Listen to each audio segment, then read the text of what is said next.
Sebenarnya advokat itu apa sebenarnya? Sebagaimana sudah tertuang artinya dalam undang-undang Masyarakat tuh sering katanya, apa itu advokat? Bispokat atau apa? adalah tugas seorang advokat.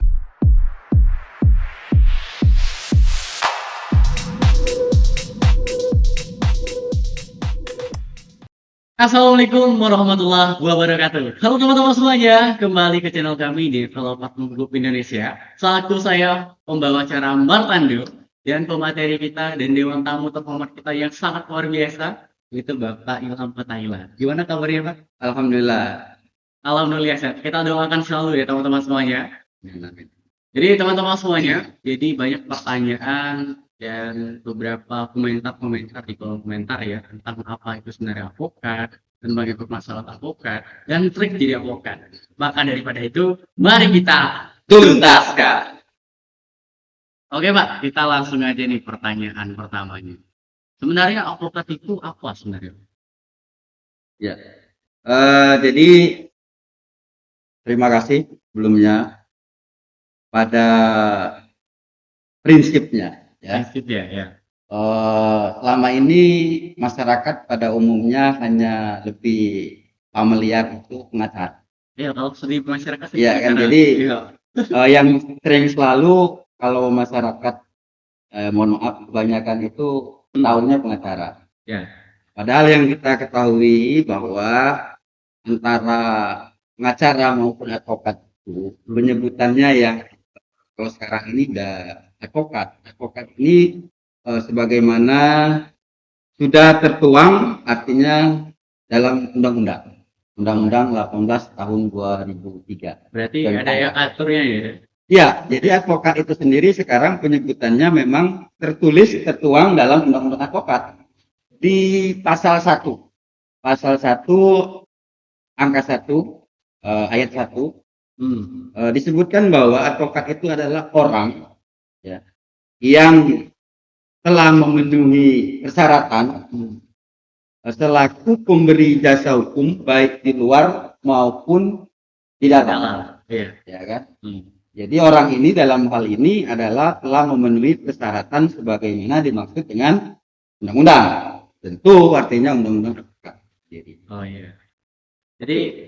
Jadi kalau setelah advokat itu bahasanya zaman milenial sekarang ya Bang. Iya. Tapi kalau di masyarakat tuh sering katanya apa itu advokat? Bispokat atau apa? Tapi ya, betul. Artinya memang biar persepsi kita semua paham, advokat itu sendiri sudah jelas diatur dalam undang-undang. Saya tekankan lagi, orang yang dalam hal ini memberi jasa hukum ya, baik itu di dalam maupun di luar pengadilan yang telah memenuhi persyaratan sebagaimana dimaksud dalam ketentuan undang-undang. Oke, jadi Pak Ilham tadi udah jelasin bahwa advokat itu memberikan jasa hukum baik di dalam maupun di luar. Oke teman-teman semuanya. Tapi tadi ada tentang persyaratan. Sebenarnya syarat untuk jadi advokat itu apa aja sih Pak? Ya, kalau persyaratan mau jadi advokat itu sudah diatur juga dalam undang-undang advokat. Ada. Ya, sudah diatur. Mulai dari latar belakang itu wajib sarjana hukum, ya kan? Sampai dengan nanti setelah proses melalui PKPA, pendidikan, magang, dan pelantikan dilanjutkan dengan penyumpahan dilakukan oleh pengadilan tinggi. Itu jelas ada persyaratan-persyaratan yang memang harus dilalui dan dipenuhi dalam hal ini untuk menjadi seorang advokat. Oke, sebenarnya teman-teman semuanya di sini mungkin nggak ada yang umur 17, 21 gitu. Teman saya sebenarnya umur 16 Pak. Apakah ada kriteria umur sendiri untuk jadi advokat? Ya, minimal 25 tahun. 25 tahun. 25. Masih jauh sebenarnya dari kawan semuanya.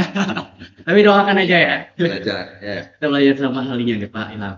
Jadi Pak, kalau trik dan untuk jadi advokat itu dimulai dari kapan? Udah lulus dari S1 atau S2? Ya. Jadi biar clear and clean. Tadi sudah dijelaskan tentang apa itu advokat. Clear. Sekarang kita harus tahu advokat itu apa sih tugasnya. Oh, tugas perannya. Tugas advokat ini sebenarnya sudah ada juga dalam Undang-Undang Advokat. Pasal 1 ayat 2. dalam hal memberikan konsultasi hukum, ya, memberikan bantuan hukum, menjalankan kuasa, terus mendampingi, mewakili, Membela juga. membela kepentingan hukum, baik di luar maupun di dalam pengadilan. Jadi itu adalah tugas seorang advokat. Nah, sekarang muncul lagi pertanyaan, apakah Pak advokat itu membela yang salah? Nah, itu Sering terjadi. Sering Apakah terjadi. dengan menggunakan jasa advokat itu harus bebas klien? Nah, Ya kan? Padahal advokat ini adalah profesi yang mulia. Dalam undang-undang sudah diatur bahwa tugas seorang advokat.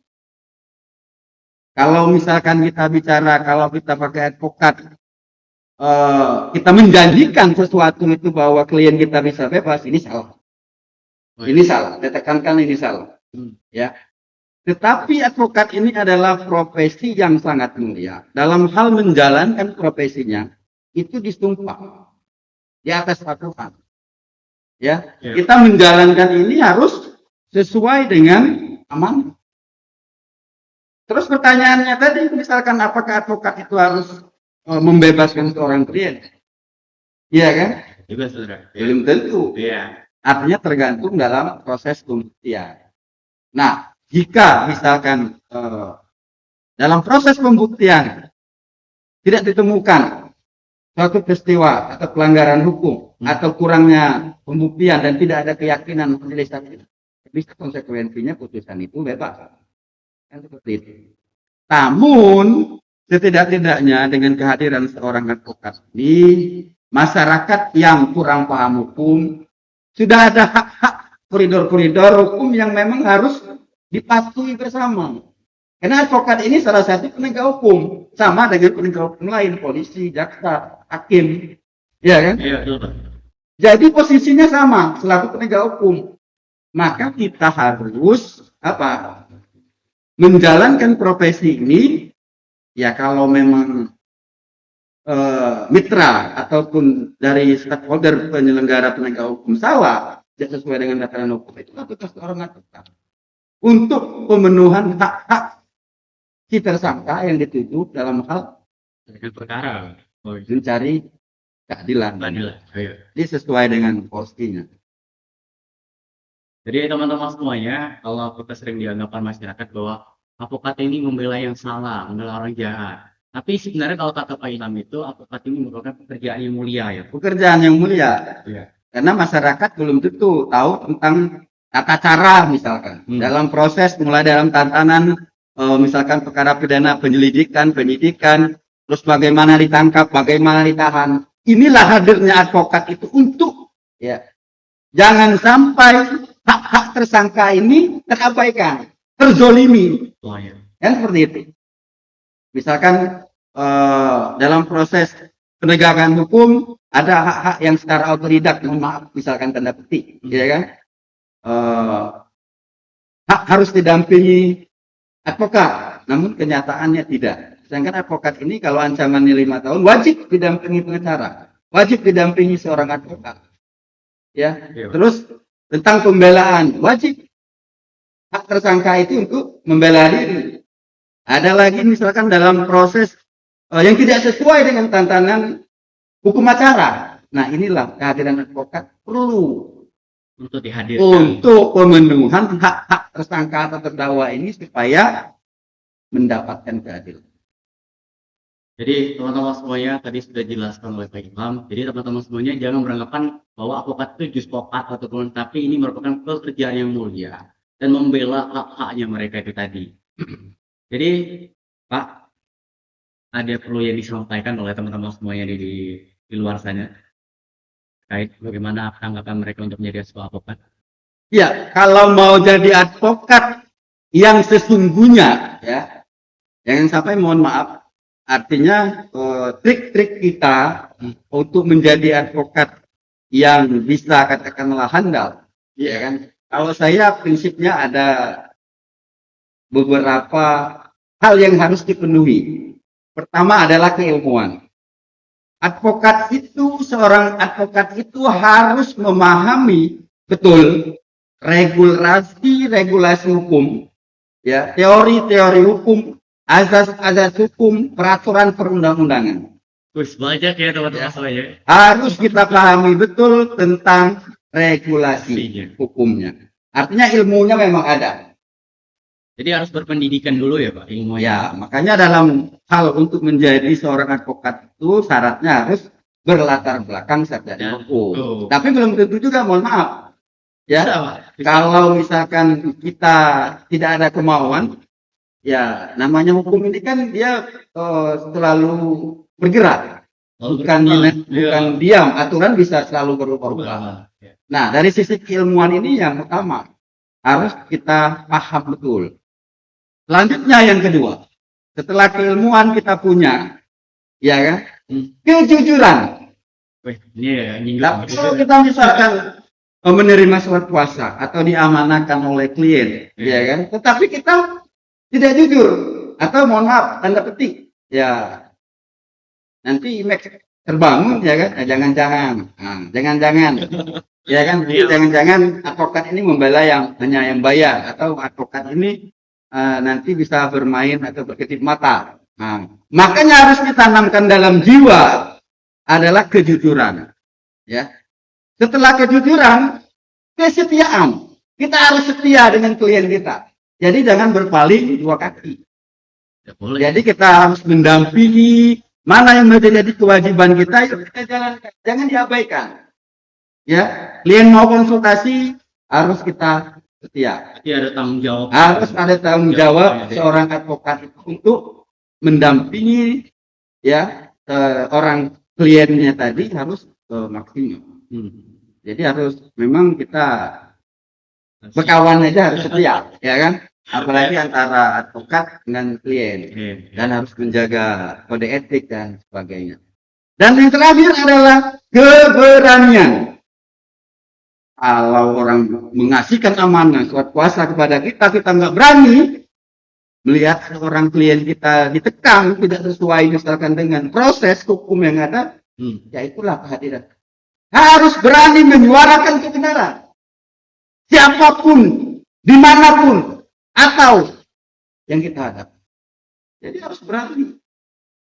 Misalkan diletakkan bom di depan, selagi itu benar, dengan keyakinan, selagi itu benar dengan regulasi hukum yang ada,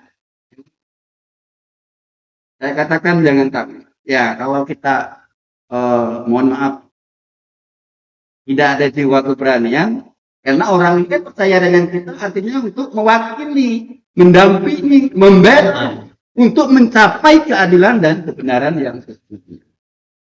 Kalau kita takut, ada rasa takut dalam hal ini nanti seperti ini, nanti misalkan mohon maaf kalau kita ini ada di belakangnya ini, kan seperti itu. Ya kan? Macam-macam. Kita juga secara pribadi mengalami seperti itu. Tapi jiwa membara, darah mengalir untuk kebenaran dan keadilan. Itu yang sesungguhnya. Kalau memang benar-benar nanti lulusan ya, khusus lulusan sarjana hukum atau masyarakat yang ingin atau berminat menjadi seorang advokat yang benar dan dipercaya. Semuanya itu proses, namun setidaknya hal-hal yang seperti ini yang memang harus ditekankan kepada jiwa kita dalam hal menjalankan. Oke, teman-teman semuanya, tadi sudah dijelaskan oleh Pak Ilham. Dan saya merasa tergugah ini. Rasanya pengen jadi advokat juga Pak rasanya. Jadi, terima kasih Pak Ilham atas materi yang sudah disampaikan. Jadi, teman-teman semuanya jangan lupa follow dan subscribe dari akun YouTube kami dan juga akun sosial lainnya. Dan sampai ini Pak, dan terima kasih atas penjelasannya. Mari kita tuntaskan.